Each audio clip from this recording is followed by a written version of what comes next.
বাফুফের নতুন কমিটি যে কাজ করছে বিগত ২ মাসে তার বেশ কয়েকটি প্রমাণ মিলেছে। আরও একটি প্রমাণ আসতে যাচ্ছে। বিগত কমিটির উপর রাগ, ক্ষোভ, অভিমান থেকে সাবজয়ী নারী দলের কোচ গোলাম রব্বানী ছোটন যে পদত্যাগ করেছিলেন তাকে আবারও ফেরানো হচ্ছে। তবে এবার আর নারী দলের কোচ নয়, বাফুফের এলিট একাডেমির কোচ হিসাবে তাকে আনা হচ্ছে। যতটুকু জানা গেছে, বাফুফের ডেভেলপমেন্ট কমিটির চেয়ারম্যান তাকে আনুষ্ঠানিকভাবে প্রস্তাব দিয়েছে এবং ছোটনের পক্ষ থেকে সবুজ সংকেত মিলেছে।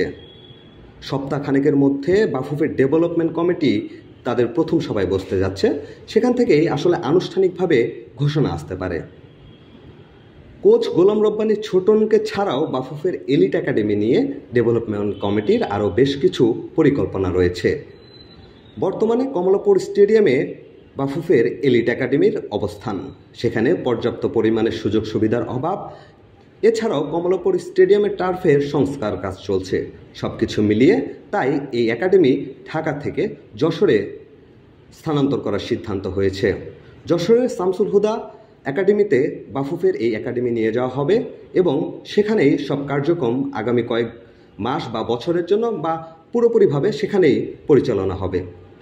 ফেব্রুয়ারিতে বাফুফের চতুর্থ নির্বাহী কমিটির সভা হবে যশোরে এবং ওই দিনই হয়তো আনুষ্ঠানিকভাবে ঘোষণা আসবে।